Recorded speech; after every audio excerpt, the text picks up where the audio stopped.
Diciembre trae luces, villancicos y compras apresuradas. Pero en algunos pueblos, la misma noche adopta un peso distinto, como si el aire recordara historias que la gente prefiere susurrar a la hora de cerrar las puertas. Hoy te invito a descubrir 2 relatos que nuestros abuelos contaban y que, según ellos, hacían que nadie durmiera tranquilo en todo el invierno. Si te interesan las leyendas y el folclore que erizan la piel, suscríbete ahora. Hay más relatos como este esperando en la oscuridad. La primera historia ocurre en la sierra, donde el viento corta como rastrillo y diciembre no es solo una estación. Es una advertencia que viene con los fríos. Hugo Estrada era maestro rural. No era joven ni viejo. Tenía la edad justa para que los vecinos lo respetaran y confiaran en su juicio. Cada domingo, sin falta, recorría la trocha que une su pueblo con San Juanito. La camioneta de Hugo era un artefacto tan habitual en la comunidad como la misa del domingo. Botas embarradas en el tablero, la vieja radio que apenas sintonizaba, un termo con café siempre caliente. Los niños lo saludaban desde el camino. Las mujeres le despedían con la mirada cuando desaparecía entre pinos y rocas. Antes de la conducción y de las rutinas había advertencias. Don Raúl, que vivía más arriba y había sido profesor antes que Hugo, guardaba la memoria de aquellas noches. En diciembre, decía con su voz rasposa, se aparecen las que llaman brujas de invierno. No vienen a pedir, vienen a llevarse lo que calienta. Para los más jóvenes, la historia sonaba a consigna vieja para no detenerse con desconocidos. Para los mayores, eran lecciones envueltas en superstición, pero con un color de verdad que no se podía ignorar. Abuelas que no envejecían, ojos que no pertenecían a cuerpos, puertas que quedaban heladas por dentro. Nadie lo decía en voz alta durante la misa, pero todos sabían que diciembre exigía cautela. El camino a San Juanito era una cuerda de asfalto que parecía tensarse sobre el precipicio. La noche en que todo cambió para Hugo comenzó con la luna invisible. Nubes rápidas como manos cubrieron el cielo y la temperatura cayó con la brutalidad de una puerta cerrándose. La radio le devolvía solo estática. El olor a pino se mezclaba con un aroma más antiguo, como a lana mojada y madera vieja. Un olor que Hugo recordaría más adelante en sueños, siempre que el frío lo despertara sudando. Fue en una curva, donde el asfalto se remangaba con la tierra, que vio la figura al borde de la carretera. A primera vista, una anciana encorvada, envuelta en un rebozo, que no pegaba con la nieve ni con la noche. La decisión de detenerse fue instantánea. Era Hugo, maestro, hombre hecho costumbre y caridad. Abrió la cajuela, acomodó a la anciana en el asiento del copiloto y encendió el calefactor. La mujer no habló al principio, solo dejó escapar un aliento que el vidrio de la ventana recogió como vaho. Su rostro estaba más arrugado de lo que la noche permitía. La piel, de un tono que Hugo no supo nombrar, parecía haber absorbido la penumbra. Cuando finalmente murmuró su destino, su voz fue un hilo que parecía venir de mucho más lejos de lo imaginable. «A San Juanito», dijo con la claridad de quien repite algo aprendido de memoria. Los primeros minutos fueron normales. La camioneta se adentró en la sierra. Las ruedas escupieron nieve. La radio devolvió un eco. Hugo intentó conversar para calentar el ambiente. Preguntó por la familia de la anciana, por el frío, por el pueblo. Ella contestó con monosílabos o con palabras sueltas. A cada pregunta la mujer inclinaba la cabeza, y en esos instantes Hugo vio los ojos, grises como cielos de metal, sin la viveza de la mirada humana, como si alguien hubiera dejado una ceniza en su lugar. Y cuando ella sonrió, lo que asomó fue un hilo de dientes oscuros, como si una sombra hubiera colonizado las encías. Hugo sintió un escalofrío que no remitió con el calor del motor. No fue solo una sensación. El ambiente dentro de la cabina cambió. El termómetro que Hugo llevaba en la guantera marcaba una cifra, y su cuerpo, sin saber por qué, lo desmentía. Sus manos comenzaron a hormiguear con una punzada de hielo. La piel se le erizó hasta doler. El calor que antes era constante se desvaneció en una marea fría que parecía beberse la humedad de su respiración. La radio tosió de nuevo y quedó muda. La anciana colocó su mano encima del tablero, y Hugo vivió un momento que hasta hoy le cuesta decir sin que la voz se le quiebre.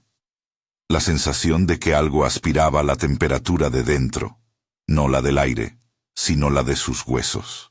Intentó reír, hacer broma, cualquier cosa que restaurara la normalidad. «Hace frío esta noche, ¿no cree?»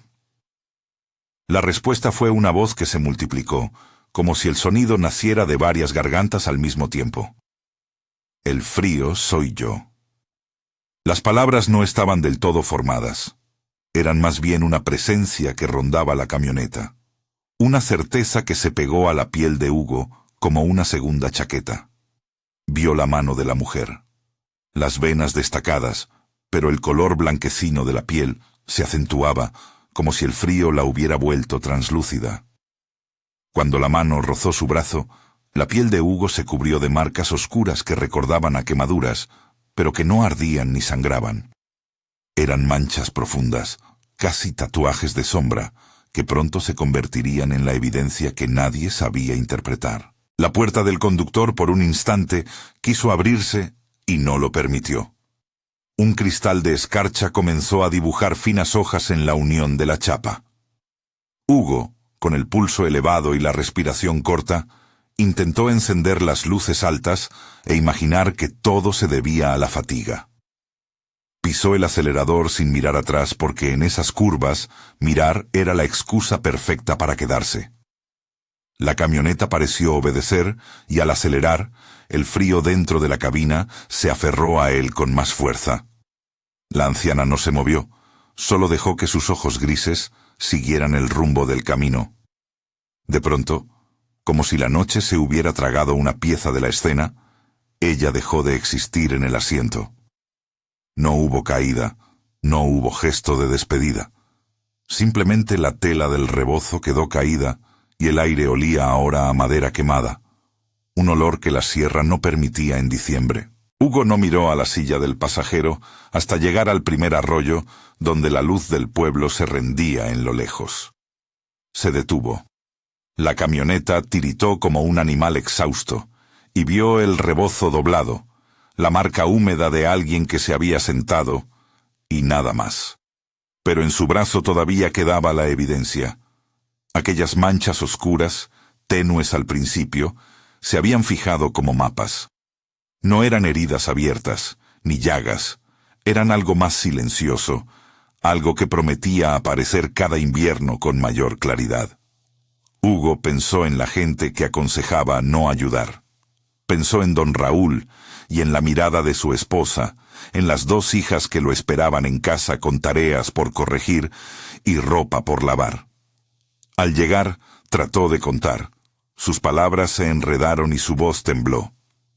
La mujer que lo recibió no preguntó tanto por la anciana como por la calma en su casa. Fue su hija menor, con ojos de quien sospecha historias, la que apuntó a las manchas en su brazo. «Pareces viejo», dijo sin la palabra reproche, más como quien constata una observación implacable. Al principio, la narración de Hugo fue recibida con una mezcla de escepticismo y temor. Algunos creyeron en el azar de la noche. Otros, con la edad suficiente para conocer las historias, bajaron la vista y negaron con un gesto lento. Don Raúl escuchó sin interrumpir, apenas meneando la cabeza. Lo que dijo después no fue sentencia ni consuelo. Fue una pasada de memoria. Contó cómo, cuando era niño, su padre también había vuelto distinto de un viaje de invierno. Cómo las manos ajadas de un vecino cambiaban cada diciembre como si alguien le recordara su cuenta. «No son brujas que se disfrazan de mujeres», dijo. «Son inviernos con cara de persona. Aparecen cuando faltan cosas cálidas, cuando la gente baja la guardia por humildad o por pena». Su voz no ofrecía remedios, solo nombreaba la tradición. El camino no es lugar para la compasión sin cuidado. Hugo buscó médicos. Fue al hospital del pueblo más cercano, luego a la clínica de la cabecera municipal. Los estudios no arrojaron una explicación clara. Hipotermia local, dijo un informe. Anomalía en la circulación, comentaron en otro. Cada diagnóstico tenía una palabra diferente para intentar sujetar lo que pasaba, pero ninguno decía por qué, cada diciembre, su cuerpo se sentía más áspero, como si algo fuera adelantándose en su alma. Sus noches se llenaron de insomnio. Contaba, ya a media voz, que en los días helados sentía un vacío en el pecho, una cavidad que la chamarra no cubría. Las noches en que había luna nueva eran peores.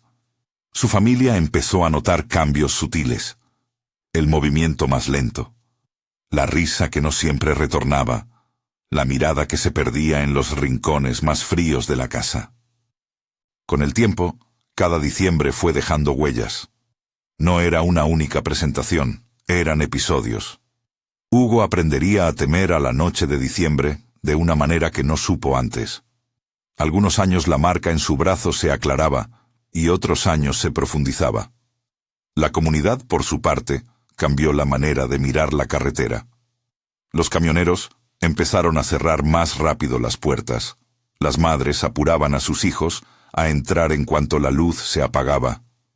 Unos pocos, los viejos en especial, se apiadaron en silencio y ofrecían oraciones en voz baja cuando pasaban por el mismo tramo. Don Raúl, que veía en la memoria un mapa de aviso, repitió su consejo. No detenerse de noche en diciembre si no se tiene la póliza de sabiduría de la comunidad, y aún así, cuidado. La caridad mal administrada puede ser una puerta. Pero la historia de Hugo no se detiene en un solo encuentro. Hay todavía años que queman la memoria. Al tercer año de aquel primer paseo, Hugo despertó en la madrugada con un dolor quemante en la garganta. No había razón aparente. No había tos, ni resfriado visible. No podía explicar la sensación de vacío que le bajaba por las costillas hasta el abdomen. Fue entonces cuando la enfermedad comenzó a instalarse en su mirada. Los niños del pueblo lo notaban cuando corregía tareas, y no parecía reconocer la desviación de una letra. Su esposa, que había sido pilar de constancia, insinuó la posibilidad de que el trabajo le pesara demasiado. Pero la familia sabía que algo tenía nombre, aunque no supieran pronunciarlo, algo que venía con la estación. En las tardes frías, cuando la comunidad se reunía a charlar frente a la puerta de la tienda, se oían desde lejos los susurros que hacen crecer los rumores hasta convertirlos en advertencia. «No debes ir solo por la sierra en diciembre», decía el frutero, que era de pocas palabras, pero no se guardaba un argumento. Doña Cande, que había vivido tanto como para guardar recetas de cocina y secretos del pueblo, asentía y murmuraba su propia anécdota. «Mi tía se hizo la generosa una vez, y ya no volvió a ser igual. Con ojos así, no te puedes sentar a la mesa tranquila». Las voces, lejos de apaciguar, alimentaban la sensación de que aquello era algo que no se curaba con remedios comunes. Se hablaba de enganches, que no dejan huellas superficiales, de un frío que quizás no viene del clima, sino de la intención. Hugo siguió enseñando. Fue un acto de resistencia mantener la rutina, un desafío a la amenaza. Pero también había noches en que las niñas de la escuela miraban a su maestro con esa mezcla de miedo y curiosidad que solo los niños saben mezclar. Querían preguntar, no siempre entendían la respuesta. Su esposa se volvió protectora en exceso, repasando su ropa, atando bufandas con más fuerza, escondiendo la camioneta durante las peores lunas. Aún así, en uno de esos diciembre, ocurrió otro incidente que haría que el pueblo comenzara a hablar en tono más grave. Era una noche particularmente seca. El viento soplaba ralo entre los pinos, y el cielo traía un silencio que presagiaba algo. Hugo había salido tarde por un imprevisto en la escuela. Una alumna que necesitaba consuelo. Una discusión con el alcalde por el arreglo de la lluvia. En la carretera encontró a otra figura, esta vez más joven que la anciana anterior. Una mujer con un paquete y ojos que parecían demasiado brillantes para la noche. La costumbre de detenerse lo traicionó. La mujer subió a la camioneta sin decir mucho. Su aliento cristalizaba un poco sobre la ventanilla. De nuevo, la sensación de frío que roza el cuerpo desde dentro. De repente, en un lapso de segundos, que se estiraron como una goma. Hugo sintió como si varias manos se apoyaran en su pecho. No fue violencia que hiriera la piel. Fue una succión silenciosa.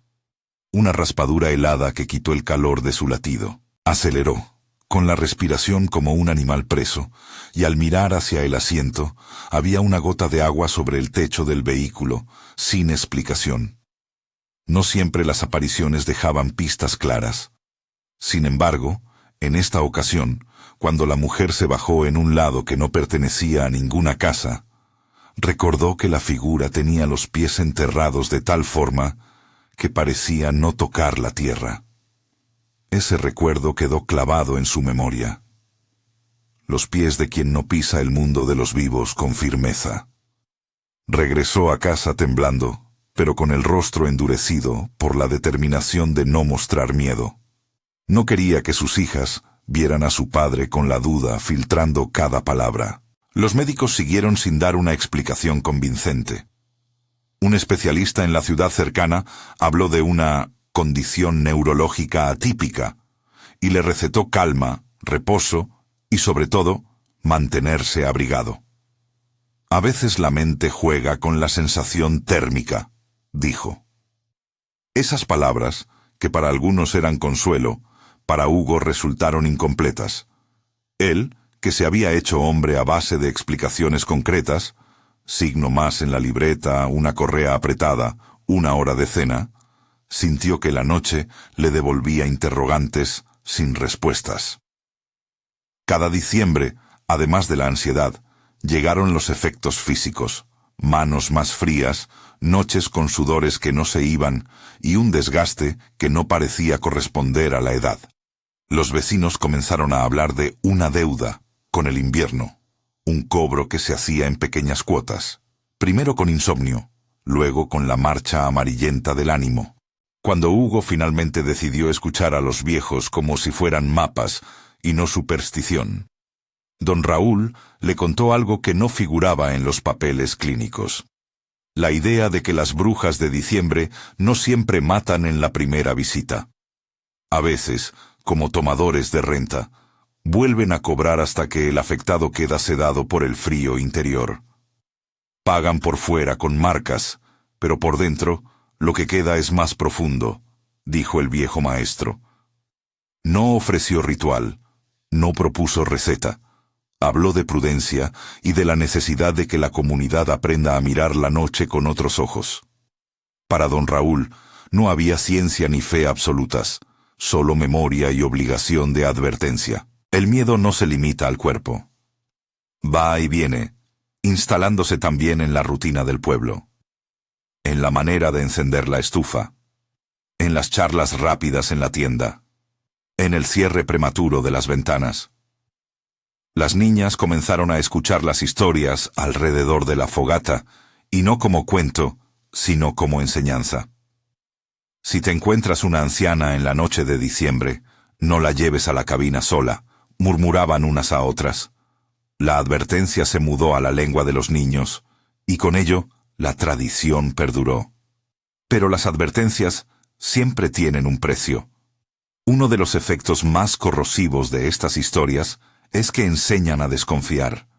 La caridad se vuelve un juego de riesgos, y la compasión, una moneda que puede costar demasiado. En una de esas madrugadas, cuando la luna se volvió una uña cortada y los pinos crujían como un público que suspira, Hugo notó algo que lo dejó más frío que cualquiera de los incidentes anteriores.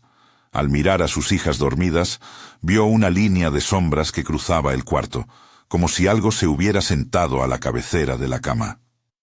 La sensación de ser observado era tan intensa que le apretó el pecho.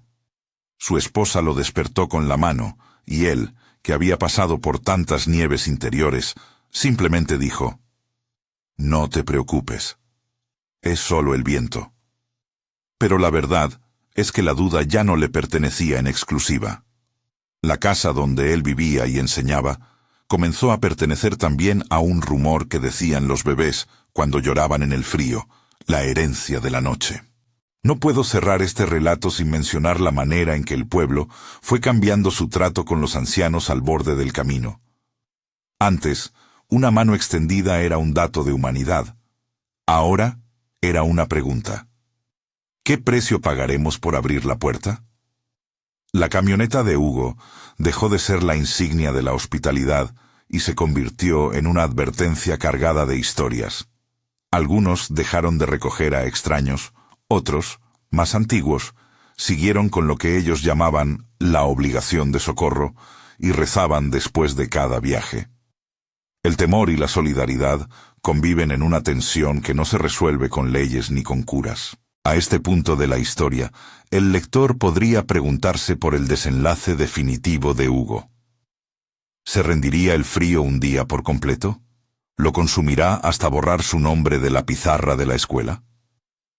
Hay sucesos que en el pueblo todavía se prefieren no contar en voz alta, y otros que se cuentan en tono bajo, como quien no quiere despertar algo.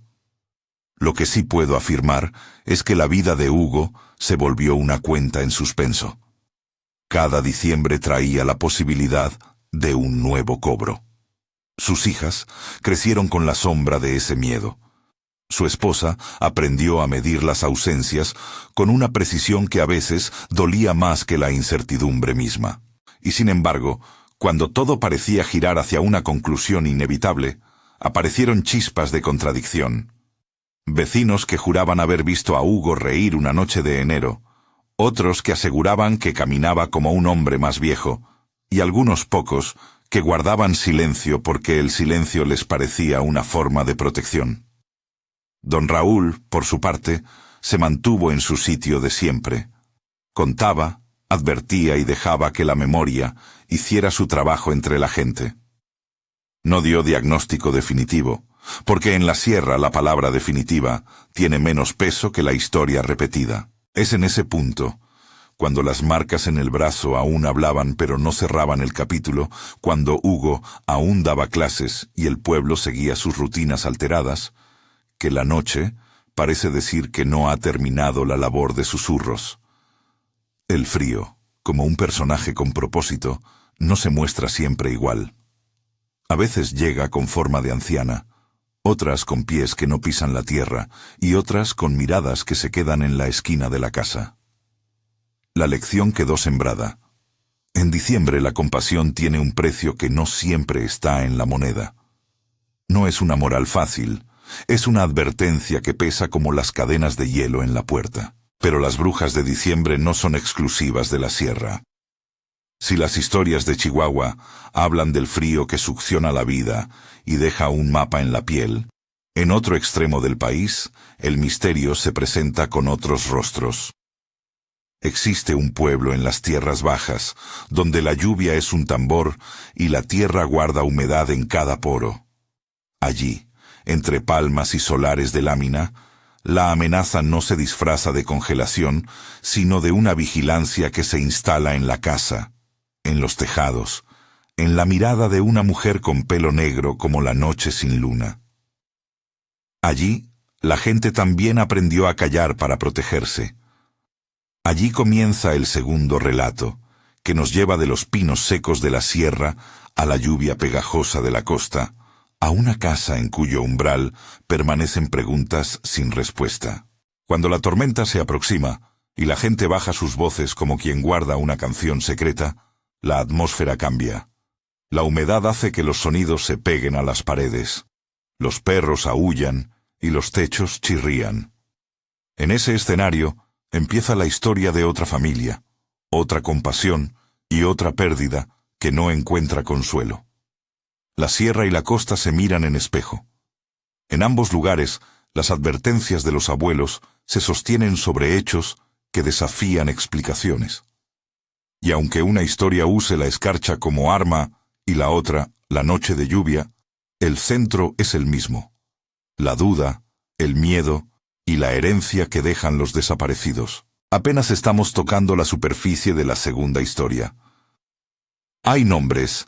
Hay una niña llamada Sofía, un mecánico llamado Adán Morales, y una mujer al final de la calle cuyo pelo negro se confunde con la sombra de la tormenta. La gente del pueblo la llama de manera evasiva. Algunos no la nombran, otros lanzan su nombre en un susurro. Lo que sigue es la crónica de cómo una mirada puede volverse propiedad y de cómo la ausencia de respuestas puede transformar un pueblo entero en un lugar donde nadie duerme con tranquilidad. Lo que sigue es la crónica de cómo una mirada puede volverse propiedad y de cómo la ausencia de respuestas puede transformar un pueblo entero en un lugar donde nadie duerme con tranquilidad. Adán Morales llegó a Altipán con las manos aún oliendo a gasolina. Era mecánico, hombre de gestos sencillos y de pocas palabras, y se había mudado con su esposa, Rosario, y su hija Sofía, porque la faena en el taller de la carretera prometía ingresos que en su pueblo no eran posibles. La casa que alquilaron era de lámina, como tantas en la entrada del pueblo, con un pequeño patio donde un frutero dejó un mango una tarde como bienvenida. Las tardes allí olían a tierra húmeda y a guayaba madura. En el techo, las gotas se volvían tambor cuando empezaba la tormenta. Al principio, la gente los recibió con esa curiosidad mansa que tienen los pueblos que no esperan más que rostros nuevos que llenen su día. Doña Cande traía pan. El frutero preguntaba por el trabajo. Los niños miraban a Sofía y reían con la inocencia de quien aún no sabe el peso de los secretos. La mujer de pelo negro vivía al final de la calle, en una casa que parecía tragada por las sombras de los plátanos. No se la veía en el mercado ni en la iglesia.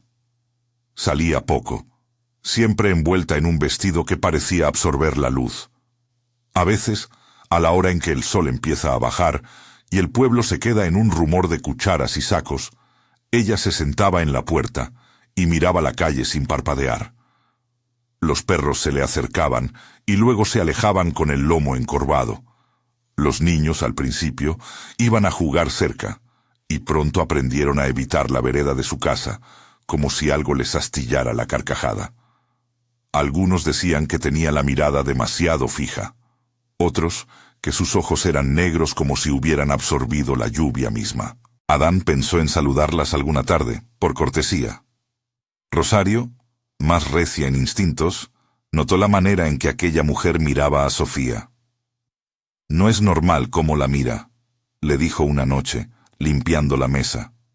Sofía, niña de 5 años, tenía rizos inquietos y una risa que se pegaba a los huesos. Se encaramaba en la hamaca del patio y hacía preguntas de adultos sin saberlo.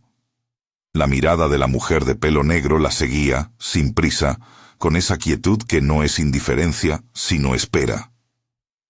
«Se fija mucho en ella», reiteró Rosario, como si la conociera. Los vecinos, cuando se les preguntó, se encogieron y miraron a los costados.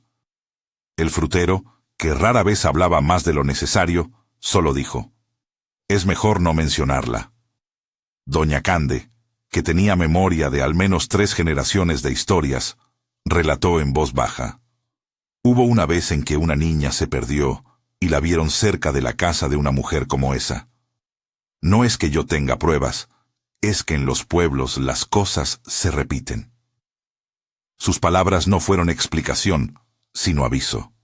En Jaltipán, las advertencias se dicen con cuidado, como quien no quiere ensuciar la conversación con algo que todavía puede hacerse peor por nombrarlo. Las primeras noches, la familia durmió sin sobresaltos, pero la lluvia se presentó con la violencia de los trópicos. Caía como golpe de tambor, como juramento incesante. Fue durante una de esas lluvias que empezaron a escucharse ruidos en el techo de lámina sobre la casa de Adán. Al principio, golpes leves, como patas inquietas o alguien moviendo un objeto. Luego, pasos que parecían cargarse de intención, y luego callar, como si se contuviera la respiración antes de dar un paso más. Sofía, que dormía en su cuarto, despertaba inquieta. «Hay alguien arriba», dijo una madrugada, con esa certeza que no se discute en un niño. Rosario fue a revisar y no encontró más que la húmeda oscuridad y las goteras. Adán subió al techo con linterna y no halló huella alguna. La lámina brillaba con la lluvia y los mosquitos cantaban en una orquesta sin director. Los sonidos crecieron en precisión y malicia. No era el crujir normal de una casa vieja. Era algo deliberado, casi lúdico, como quien toca una percusión para llamar la atención. Una noche, mientras Adán cambiaba una bujía en el taller, llegó una vecina corriendo. La niña se despertó porque una almohada apareció en su ventana. Adán dejó caer la herramienta y regresó a casa en carrera. Rosario lo esperaba pálida en la puerta, la almohada a sus pies, húmeda de lluvia y con un olor que enloqueció los recuerdos, un perfume a tiras de tela viejas. Nadie en la casa había puesto esa almohada en la ventana. Sofía decía que había soñado con una señora que le ofrecía una almohada para dormir mejor, pero que la niña había dicho que no, que ya tenía la suya. Ese sueño quedó en la conversación como un desecho que nadie sabía dónde tirar. La comunidad comenzó a hablar en susurros más frecuentes.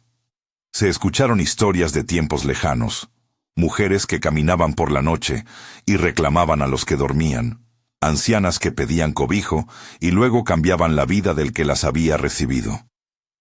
El frutero dijo, sin alzar la voz, «Hay cosas que te dejan en paz si las ignoras.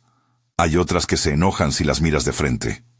Doña Cande añadió, «Si les das algo, te lo cobran de otra forma».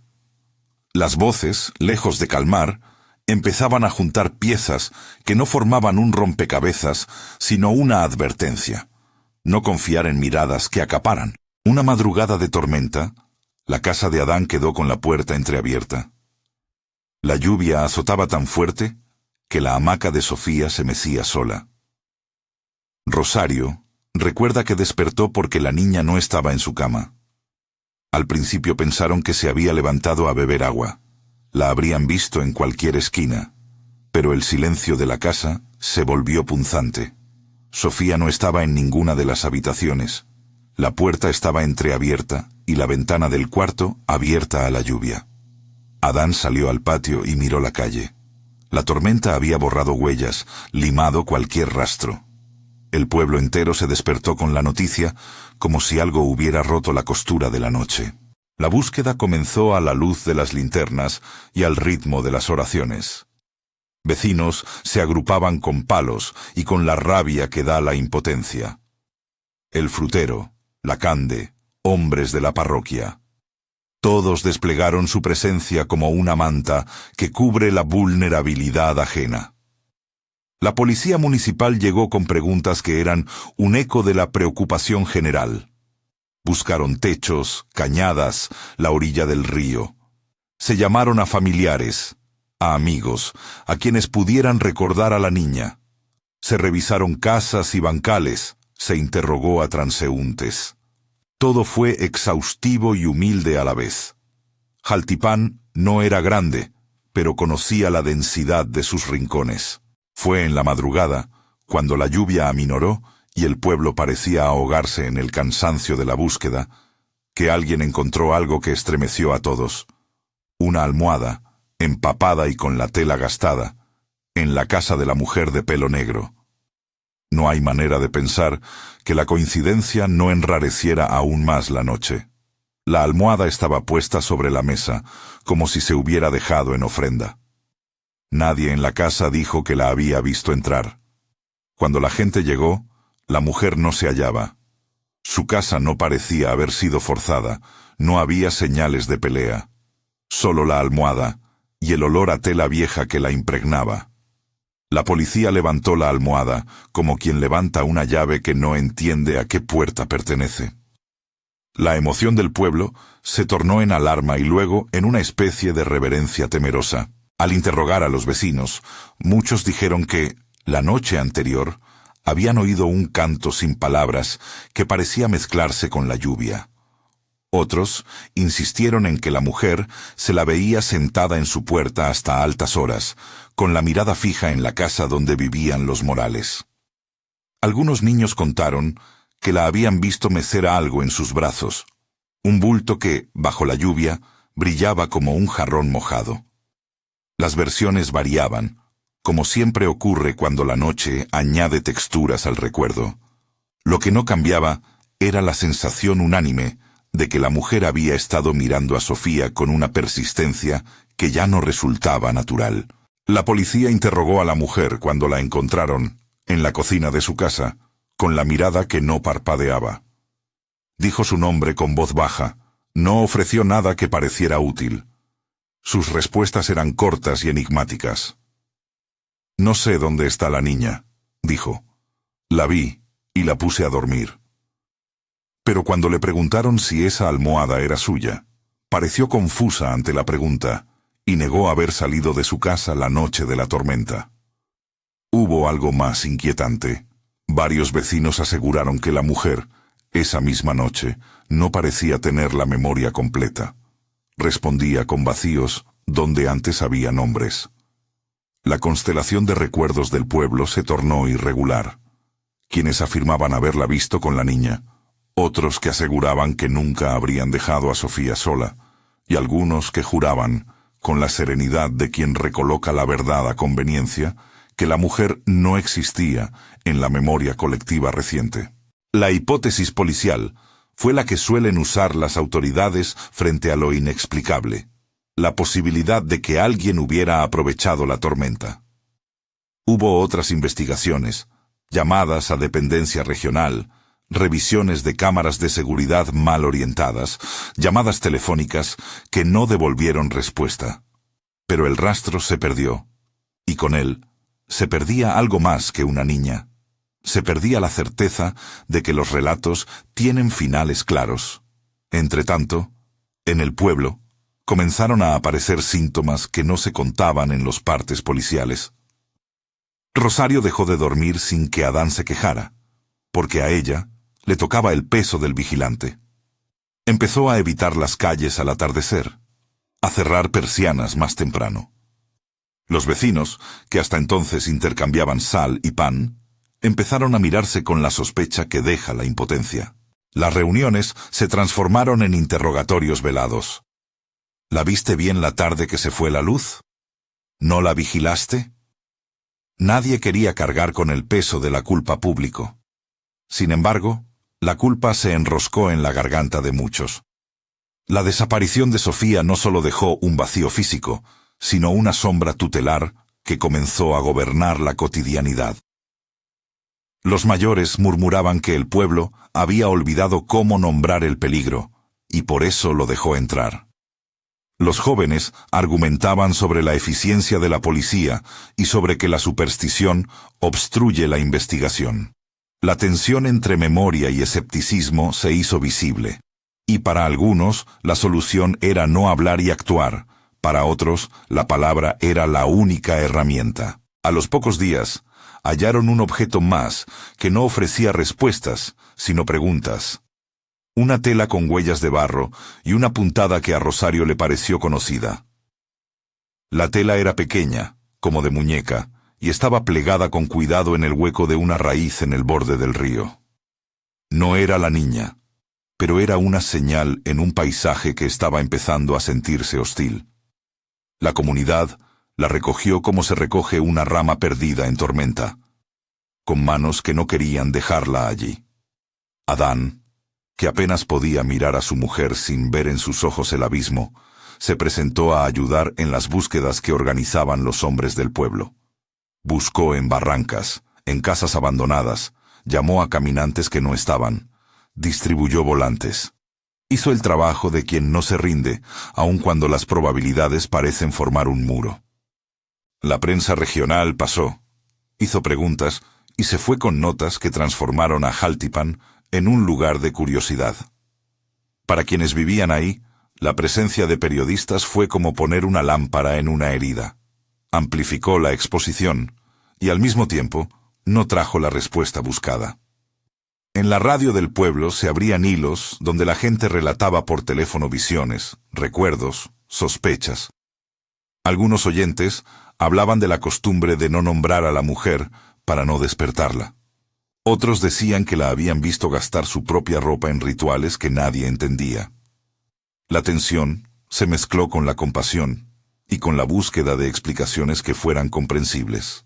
Con el tiempo, y sin que apareciera Sofía, algo curioso ocurrió. La memoria de la mujer de pelo negro empezaba a retraerse en quienes la conocían. Algunos decían, temblando, que la mujer les parecía cada vez más difusa, como si los detalles de su rostro se deshicieran con las lluvias que habían seguido. Hubo vecinos que aseguraron que al intentar recordar cuándo la habían visto por primera vez, su mente regresaba a una sensación vaga, no a un nombre. Otros, en cambio, reclamaban que la mujer siempre había pertenecido al pueblo, que había tenido una madre, un ciclo de comidas en la plaza, una historia que de pronto parecía desvanecerse. La curiosa erosión de la memoria no fue consecuencia de negligencia. Fue algo que el pueblo observó con el temor de que, si la historia desaparecía, podría volverse a repetir sin memoria de prevención. Los Morales, por su parte, vivieron un calvario que ya no era de dudas, sino de ausencia. Rosario gastaba horas en oraciones que no llegaban a respuestas, y Adán empezó a pensar que la vida era una maquinaria donde faltaba una pieza. Las noches en Altipán se volvieron menos seguras aún. La tormenta tenía la virtud de devolver la posibilidad de que la mujer volviera a merodear la casa, a observar desde su puerta. Los niños de la calle aprendieron a cerrar sus casas más temprano. La escuela, por unos meses, estuvo con menos risas. «Nadie duerme», replicaban las voces en la tienda, y la frase adquirió un peso literal. La gente se levantaba por la noche, revisaba ventanas, tocaba paredes. Pasaron semanas, luego meses. La policía cerró causas preliminares por falta de pruebas. En los expedientes quedó anotado el hallazgo de la almohada en la casa de la mujer y la presencia de la tela en la orilla del río.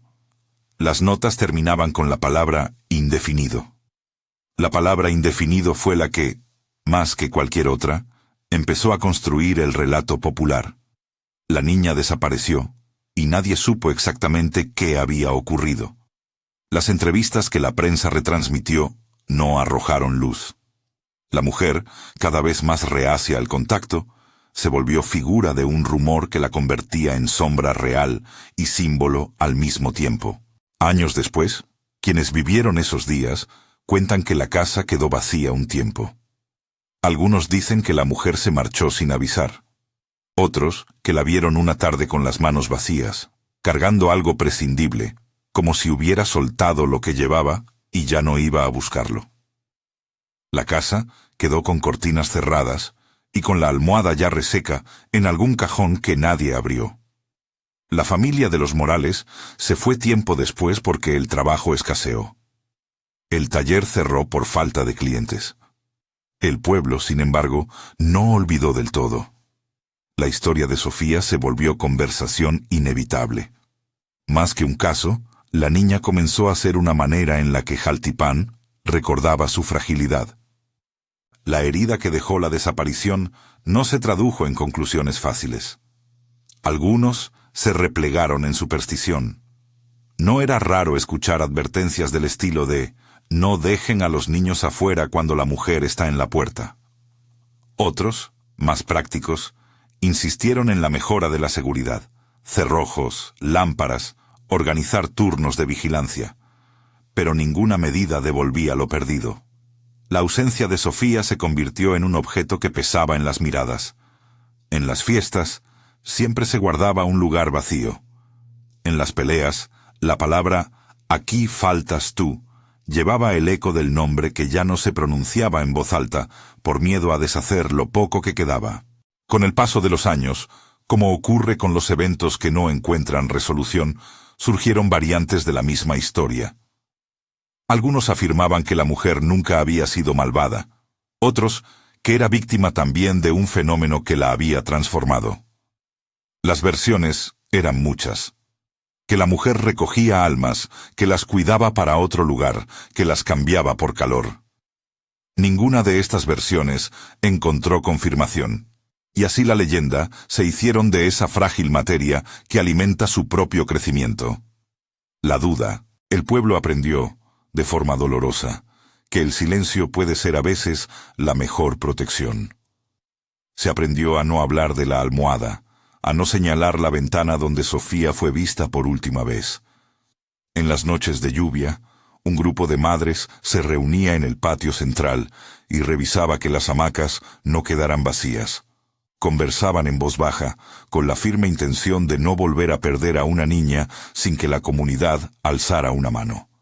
En lugar de solución, surgió una nueva costumbre: la vigilancia compartida. Esa vigilancia, sin embargo, era también un recordatorio constante de la vulnerabilidad y del hecho de que hay ventiscas, sean de frío o de lluvia, que no obedecen a la lógica de los hombres. Al cabo de un tiempo, la historia de Jaltipán pasó de ser noticia a pasar a las conversaciones nocturnas que repiquetean como lluvia en la memoria colectiva. La mujer de pelo negro dejó de ser un rumor exclusivo del pueblo para transformarse en una advertencia que los abuelos contaban a sus nietos. No mires fijamente a lo que te mira fijamente, decían, y los niños comprendían que existían miradas que se apropian del ánimo. La desaparición de Sofía se enseñó como una lección: vigila a los tuyos, porque la noche no siempre es buena consejera. Yo escuché estas versiones de labios de quienes vivieron allí y de otros que las oyeron contadas en la plaza. No intento afirmar con certeza qué ocurrió esa noche. La evidencia que llegó a las manos oficiales no fue concluyente, y muchas cosas quedaron en la categoría de lo indecible. Sí puedo decir, con la serenidad que me otorga el haber escuchado tantas voces, que la casa de la mujer y la almohada se convirtieron en símbolos del vacío que deja lo inexplicado. La ausencia no es solo la desaparición física, es la fractura que queda en la convivencia, el punto de inflexión donde la desconfianza se asienta y donde la comunidad aprende a mirar la noche con ojos distintos. En ambos relatos, el de Hugo en la sierra y el de los Morales en la costa, hay un elemento común que no admite reducción a mito o a medicina: la manera en que las comunidades reaccionan ante lo que no comprenden. Las advertencias de los viejos no son invenciones caprichosas, son mapas de prevención, memoria colectiva que a veces se dice en forma de historia, para que no olvidemos las trampas que la noche puede tender. En la sierra, eso se tradujo en marcas en la piel y en un decaimiento que ningún estudio pareció explicar del todo. En Jaltipán, se tradujo en la pérdida de una niña y en una ausencia de la que nadie supo dar cuenta por completo. Ambos casos enseñan una lección discreta y dura: que la compasión sin cautela puede abrir puertas que no sabemos cerrar. Son relatos que, por su misma naturaleza, resisten el cierre. Si preguntan por conclusiones tajantes, no las encontrarán aquí. No hay una cura mágica, ni un ritual revelador, ni una teoría científica que lo explique todo sin dejar espacio para la inquietud. Solo hay advertencias que la tradición repite y que la experiencia moderna se ve forzada a releer. Don Raúl, con su voz rasposa, siempre dijo que contar estas historias no es para sembrar miedo inútil, sino para recordar que la noche tiene capas, y que la caridad debe ir acompañada de prudencia. Donde uno ve un cuerpo en necesidad, otro ve un ecosistema de significados que puede exigir un precio. Cuando la gente me pregunta si creo en lo que cuentan los abuelos, suelo responder con la misma mezcla de respeto y cautela que ellos mismos adoptan. Creo lo que las historias hacen al tejido social. No afirmo que todas las apariciones sean reales en sentido literal. Sí afirmo que su impacto en la vida de las personas es real. Hugo dejó una marca en la memoria de su pueblo, y con el tiempo, una marca física que los demás podían ver. Los Morales, por su parte, se marcharon con la ausencia de Sofía, pero con la hondura del silencio que dejó la historia. Ambas familias pagaron precios que a veces no se pueden cuantificar en términos médicos o legales, sino en términos de noches en vela, miradas que ya no retornan, y un peso cotidiano que se mete en la respiración. Si hay algo que une estas dos historias, es la manera en que la comunidad respondió. Con estrategias de supervivencia, con rituales de silencio, con cambios en la rutina. Aprendimos que las historias que nuestros abuelos contaban tenían un propósito práctico: proteger, advertir, llamar la atención sobre patrones que, sin memoria, podrían convertirse en tragedia. Y aprendimos también que la ambigüedad es un componente del terror folclórico. La duda es lo que mantiene viva la historia, porque el horror sin preguntas se vuelve apenas una anécdota. Vuelvo a las palabras con las que empezamos. Diciembre trae luces y villancicos, pero en algunos lugares trae otra cosa. En la sierra trae un frío que se hace persona y que cobra a quienes le abren la puerta. En la costa trae una lluvia que permite la desaparición y una mujer cuya mirada se vuelve dueña. En ambos casos, la noche se presenta con máscaras distintas, y la comunidad debe aprender a leer las señales. No es una lección que esté exenta de dramatismo. La caridad y la compasión quedan marcadas por la experiencia, y a veces la prudencia se impone sobre la ayuda. Es una regla amarga, pero consiste en preservar lo que se puede preservar. Al terminar, no quiero cerrar en certidumbre. Prefiero dejar una advertencia que suene como lo que es. Un llamado a la prudencia sin caer en la insensibilidad. Si un desconocido aparece en la carretera en una noche helada, o si alguien advierte una figura inquietante en la calle durante la tormenta, no estoy diciendo que la respuesta sea dejar a alguien en la intemperie.